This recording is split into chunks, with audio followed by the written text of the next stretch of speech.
Hello students, welcome to my YouTube channel. हम NEET exam के लिए प्रीवियस ईयर क्वेश्चंस की सीरीज कर रहे हैं। इस सीरीज के अंदर हमने जो है वो एटॉमिक स्ट्रक्चर चैप्टर कंप्लीट कर लिया है और अब हम chemical bonding and molecular structure के क्वेश्चन कर रहे हैं। लास्ट वीडियो लेक्चर में हमने 20 क्वेश्चन कंप्लीट किए थे। आज हम क्वेश्चन नंबर 21 से शुरू करेंगे। तो चलिए देखते हैं क्वेश्चन नंबर 21। स्टेटमेंट है the boiling point of para nitrophenol is higher than that of the ortho nitrophenol. जो हमारे पैरा नाइट्रोफिनॉल होता है उसका बॉइलिंग पॉइंट ज्यादा होता है as compared to ortho nitrophenol. इसका कारण है पैरा नाइट्रोफिनॉल के अंदर हमारे पास इंटर हाइड्रोजन बॉन्डिंग देखने को मिलती है, वही ऑर्थो के अंदर हमें इंट्रा हाइड्रोजन बॉन्डिंग देखने को मिलेगी। तो इंटर हाइड्रोजन बॉन्डिंग जो है वो ज़्यादा स्ट्रॉन्ग होती है, इसलिए उसका बॉइलिंग पॉइंट जो है वो ज़्यादा होगा। तो इसका रीज़न होगा हमारे पास पैरा नाइट्रोफिनॉल के अंदर इंटर हाइड्रोजन बॉन्डिंग होती है, वेयरएज ऑर्थो नाइट्रोफिनॉल के अंदर इंट्रा हाइड्रोजन बॉन्डिंग होती है। तो इसके लिए ऑप्शन सी जो है वो हमारा राइट होगा। There is intermolecular hydrogen bonding in the para nitrophenol.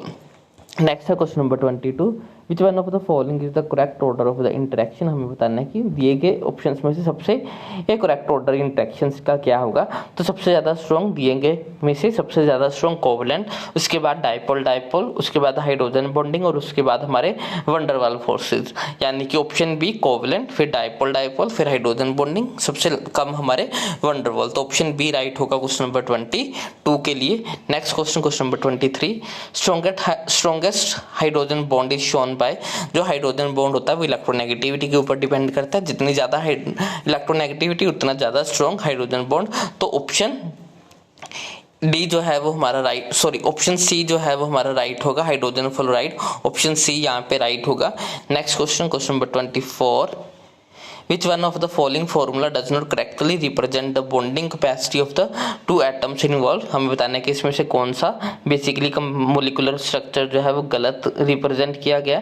तो ऑप्शन डी में अगर हम देखें तो यहाँ पे इस कार्बन के पास टोटल 5 बॉन्ड बन रहे हैं, जो कि पॉसिबल नहीं है। कार्बन मैक्सिमम 4 ही बॉन्ड बना सकता है, तो ये स्ट्रक्चर जो है वो हमारा गलत है। तो इसके लिए ऑप्शन डी हमारा राइट हो जाएगा। Next question number 25।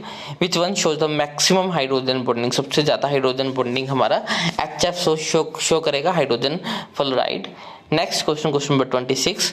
Which of the following set of molecule will have the zero dipole moment। हमें बताना है कि किसकी जीरो डाइपोल मोमेंट है। तो दिए गए ऑप्शंस में से अगर हम देखें, बोरोन ट्राइफ्लोराइड की जीरो होती है, हाइड्रोजन फ्लोराइड की जीरो नहीं होती, तो ये कैंसिल हो गया।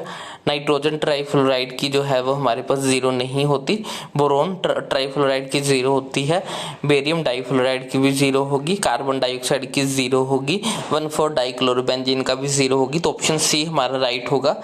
Next question number 27। Which of the following is the correct order of the dipole moment.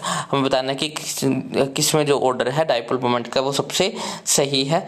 तो सबसे कम हमारा दिए गए में से BF3 का सबसे कम होगा, उसके बाद हमारा NF3 का, उसके बाद NH3 का, और सबसे ज़्यादा जो है वो हमारा वाटर, यानी कि ऑप्शन सी राइट होगा। सबसे कम BF3, फिर NF3, फिर NH3, फिर H2O। Next question number 28। Which of the following molecule has the maximum dipole moment। हमें बताना है कि किसका सबसे ज़्यादा डाइपोल मोमेंट होगा। तो अमोनिया का दिए गए मोलिक्यूल्स में से अमोनिया का सबसे ज़्यादा डाइपोल मोमेंट होगा। Next, which of the following is a polar molecule. हमें बताना है कि इसमें से कौन सा पोलर है। तो HF4 जो है वो हमारा एक पोलर मोलिक्यूल होगा। Next question number 30।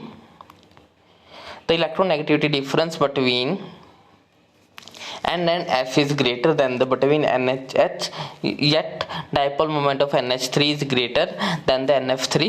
जो हमारा इलेक्ट्रोनेगेटिविटी डिफरेंस होता है नाइट्रोजन और फ्लोराइड के बीच में वो ज़्यादा होता है एज कम्पेयर टू नाइट्रोजन और हाइड्रोजन के। फिर भी जो है वो डाइपोल मोमेंट NH3 का ज़्यादा होता है एज कम्पेयर टू NF3। इसका कारण हमें बताना है। इसका कारण ये है कि जो NH3 में होता है वो सेम डायरेक्शन में होते हैं वन डाइपोल्स, जबकि हमारे NF3 में अपोजिट डायरेक्शन में होते हैं, यानी कि ऑप्शन ए इसके लिए राइट हो जाएगा। इन NH3 atomic dipoles and the bond dipole are in the same direction, whereas in NF3 they are in the opposite direction। तो क्वेश्चन नंबर 30 के लिए ऑप्शन ए जो है वो हमारा राइट रहेगा। तो आज के लिए बस इतना ही। नेक्स्ट क्वेश्चन हम नेक्स्ट वीडियो लेक्चर में करेंगे। आई होप आपको सभी क्वेश्चन जो है अच्छे समझ में आए होंगे और आपको ये सीरीज अच्छी लग रही होगी और आपको ये सभी क्वेश्चन अच्छे समझ में आए हो और आपको वीडियो अच्छी लगी तो इसको लाइक करें, शेयर करें और चैनल को सब्सक्राइब करें। Thanks for watching. Bye bye, take care.